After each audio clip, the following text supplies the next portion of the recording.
Hi everyone, thanks for watching this video today with me, joining me today. This video is about why are narcissistic, abusive, toxic relationships so dangerous? And I know that a lot of you all of you can come up with reasons why. Hopefully I can come up with something else for you guys to see, to understand, to realize. When we're in these relationships, we aren't aware of how bad they are. We minimize them, we lie, we try to not make it feel so bad. We don't want to tell people, and we just try to survive, and we often feel helpless and hopeless, and it leads to many problems and things in dangerous situations. Okay, so I want to just get into it real quick. Before I do, I'd appreciate it if you haven't already, consider subscribing to my channel down below. You can vote up or down, comment down below, ask me questions, I'll always answer them, and share this video somewhere else. I appreciate you very much. Thank you. So, emotional abuse, first of all, neglect. Just want to touch on this. Creates stress. Stress is, relationships are the biggest source of stress in our lives. Relationships are the most important. Biggest source of comfort, stress. They cause stress if we're being abused, if we're being neglected of our emotional needs, like you guys, it causes major stress. Stress is the silent #1 killer by the U.S. Department of Justice. It causes disease. #1 cause of disease is stress. #1 source of stress are these relationships we are in. Hopefully not. And I'll get to all that in a second. I want to cover this part that's very dangerous. False accusations. It is huge, and a huge part of my life. Relationships I've been in, people falsely accusing me of things I didn't do, things that they did, nasty things, and it could ruin your life. It can ruin your life. Obviously, we can lose our job if people believe it. We lose our friends and family if they believe it. Not very good friends or family, but we can lose a lot. A lot of things can happen from this. Self-righteous people. I just made a video, or just in my Q&A, I talked about self-righteous people yesterday. Self-righteous people, which I can be sometimes. I like to stand up for the little guy, to right what I think is wrong, and it can get me in trouble, and it can get other people in trouble if we're being falsely accused. False accusations. I knew somebody who his girlfriend was telling everyone that he was beating her. Turns out she was beating him. Turns out he didn't hit her ever. And she was telling so many people she told the wrong person, and this person ended up literally maiming this person. Beat them so bad, changed how they look permanently. They almost died. Their head split open. By the way, I forgot in the beginning, I wanted to say that, give you guys a little trigger warning, okay? For those of you who are still healing from lots of violence and trauma, or still in this stuff, this could be a trigger talking about this. So I just want to put that warning out. Sorry I didn't earlier. Somebody could come along and do something bad to you if somebody convinced them you're such a bad, horrible person. And toxic people love to do this. They love it. The borderline histrionic, man, they're the believable victim, and they will falsely accuse, and they will ruin people's lives, and they will put tons of people in jail and in prisons. I don't think domestic violence stats, which I'm going to throw a few out there, I don't think they can possibly be accurate at all, because I know that there are tons of people falsely accused of it. Didn't do it. And probably the other way around. Legal problems. This can get you in. They'll sue you, right? They'll sue you and keep you in court, stuff like this. If they make people believe them, that's all it takes. Or you serve time in prison. I wanted to just touch on that. When you're with somebody, I mean, think about it, you know. This usually typically happens to men more, because men are physically violent, and women are verbally violent. Men can, possible, not all, geez, but can be physically violent and hurt people with their fists, while women will be verbally violent and hurt people with their words, ruin people's lives. And it's a sad thing to see. You can get, I know lots of men with restraining orders, and I know they don't deserve it at all. At all. And good luck with one of those on your record. So, in a relationship that's toxic, that's neglectful, that's abusive, both people will experience stress, period. Both people do, okay? This is important. So emotional, mental, psychological damage is what this causes. Dangerous. It could be prolonged. It could last the rest of your life. And cause disease. But what's important is that both people have stress. Not just you, the victim. Also the person with a personality disorder. Things like this.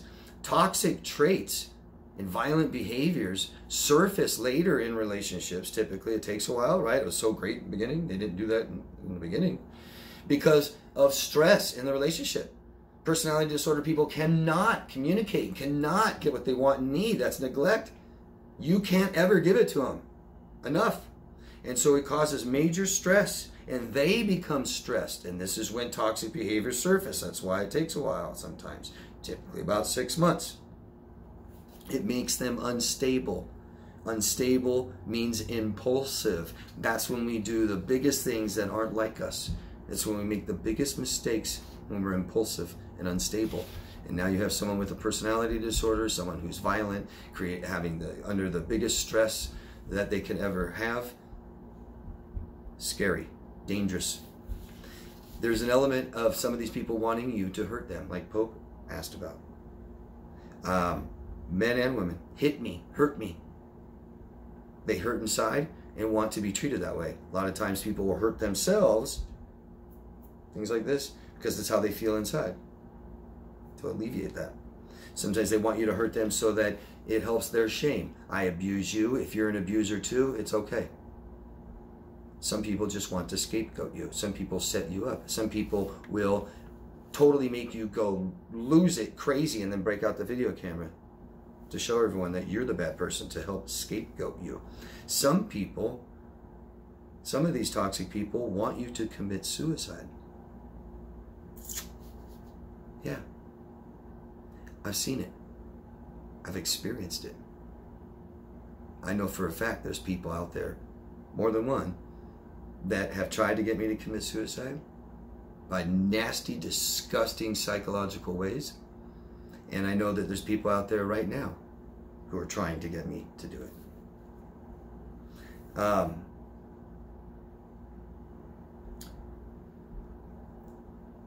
Suicide, 1 every 11 minutes here in this country. 1 every 11 minutes. Leading cause, emotional. Depression, relationships. Sad. Awful. Talk. Reach out for help. It's because they feel helpless and hopeless.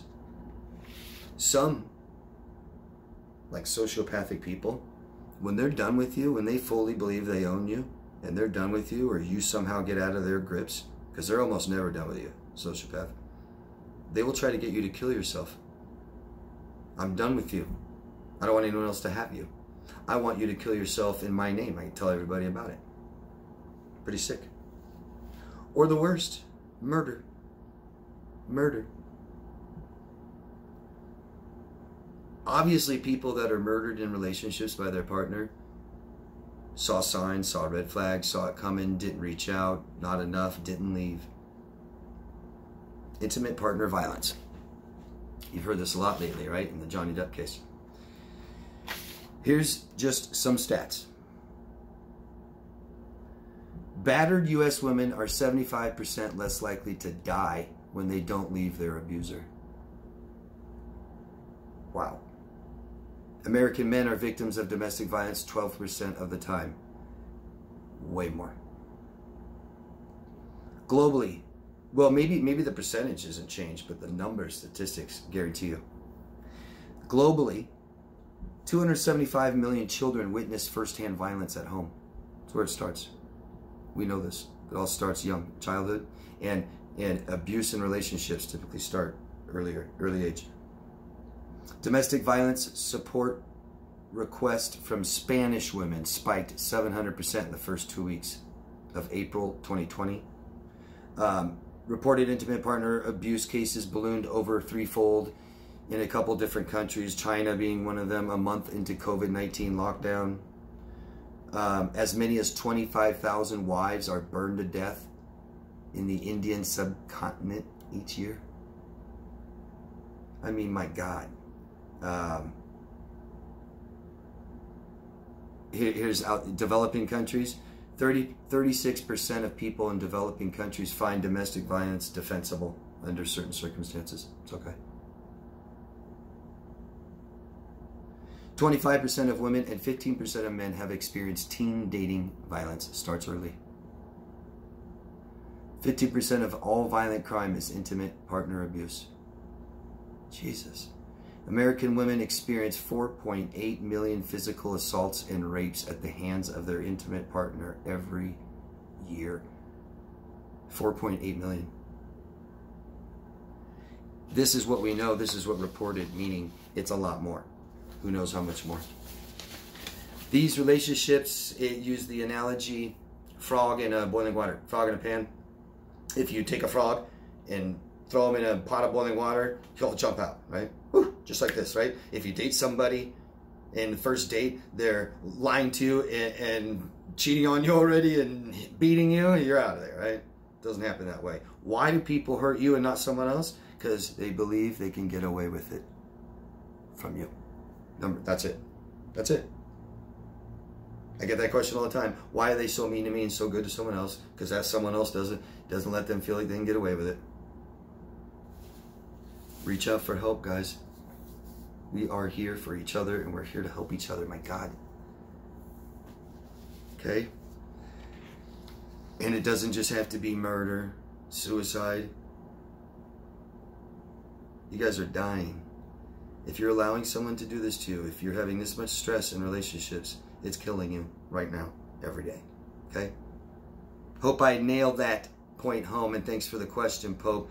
Guys, please ask questions, okay? I'll answer them. Let me know what your guys' experiences are, your thoughts on this stuff, okay? And I'm sorry if I triggered anybody. Love yourself first. I'll see you guys later. Bye. Thanks.